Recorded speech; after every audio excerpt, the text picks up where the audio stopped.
Salut tout le monde, j'espère que vous allez bien. Aujourd'hui, on va parler un petit peu de ce qui se passe et ce qui se passera en ce moment. Mais juste, je vais essayer de ne pas dire ce qui est déjà dit avec plein d'autres créateurs de contenu spécialistes. Mais c'est juste pour voir quelques points avec vous, pour faire le point sur le faux du vrai.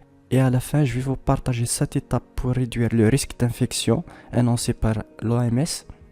Bien sûr, faut pas céder à la panique ni croire n'importe quelle info, puisque les fausses rumeurs ne manquent pas sur les réseaux sociaux. Alors restons calmes, faut pas partager tout et n'importe quelle info qui circule sur les réseaux sociaux, notamment Facebook, puisque ça devient vraiment très dangereux ce qui se fait. Pour les points que je veux vous faire partager, c'est les publications que sûrement vous avez croisées, une photo soi-disant des informations de 20 heures par exemple. Après en bas, il y a une barre d'informations manuscrite qui dit par exemple l'alcool, la cocaïne, tatouage, etc. sont immunisés pour ce virus, etc. S'il vous plaît, faut pas croire ces conneries-là. Et si vous êtes parmi ceux qui les partagent ou même ceux qui l'écrivent, c'est quoi le but? Faut pas partager des trucs pareils.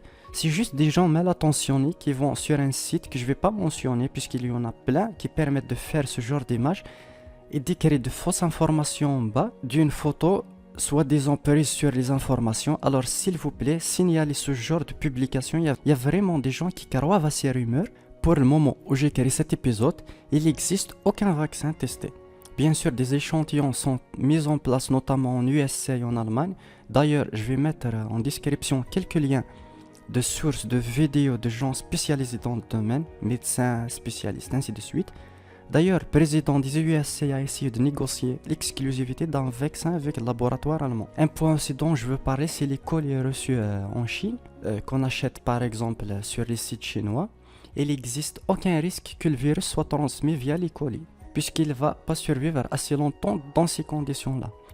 Mais ce qui peut arriver par contre, c'est que si la personne qui vous remet le colis, par exemple le bureau de poste, si le personnel est infecté et par j'en sais quel moyen, même si peu probable, qu'il se soit éternué dessus, etc., et que vous le récupériez dans la même période, alors juste dans ce cas-là, même si peu probable, vous pouvez le choper bien sûr. Ce que vous allez faire, c'est de vous laver les mains très régulièrement et d'éviter de vous toucher le visage.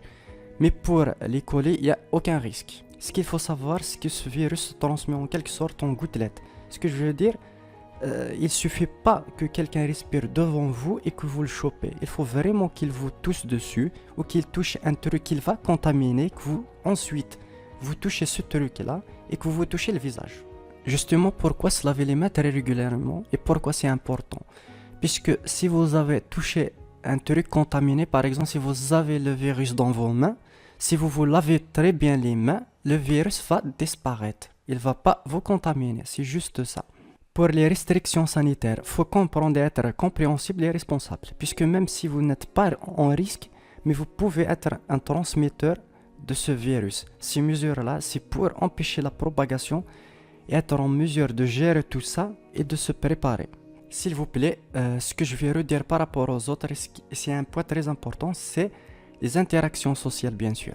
C'est très important, on sait que c'est très important la famille, mais bien sûr évitez les contacts, la bise, ainsi de suite. Et dès que vous rentrez chez vous, le réflexe de se laver les mains dès que possible. Un point très important que je veux partager avec vous, et vous-même vous le partagez avec vos proches, bien sûr, c'est d'éviter au maximum les anti-inflammatoires. Si vous avez des symptômes, prenez paracétamol comme Doliprane par exemple. Alors, je reprends les 7 étapes pour réduire le risque d'infection annoncé par l'OMS. Premièrement, lavez-vous bien les mains très régulièrement avec du savon, ainsi de suite. Deuxièmement, évitez de vous toucher le visage, le nez, la bouche, les yeux, ainsi de suite. Troisièmement, respectez les règles d'hygiène et évitez tout contact inutile avec les animaux sauvages, ainsi de suite. Quatrièmement, évitez tout contact avec les personnes présentant des symptômes similaires à la grippe. Cinquièmement, si vous toussez et éternuez, couvrez votre bouche avec votre coude. Bien, utilisez un mouchoir que vous jetez directement. Sixièmement, évitez les déplacements et regroupements. Septièmement, prenez soin de vous, faites les bons gestes, partagez des informations justes et faut boire des boissons chaudes, par exemple de l'eau avec de la citronnette, ainsi de suite. Voilà, c'est tout ce que je voulais parler avec vous. Je sais, ça ne fait pas partie de mathématiques, mais on est tous concernés. Partagez cette vidéo avec vos proches, vos amis, ainsi de suite. Je vais mettre en description des vidéos d'autres créateurs, des spécialistes, médecins, même si pas qu'en français, en anglais. Et pour éviter les fausses rumeurs aussi, vous pouvez consulter le site officiel de l'OMS. Et sur ce, prenez soin de vous.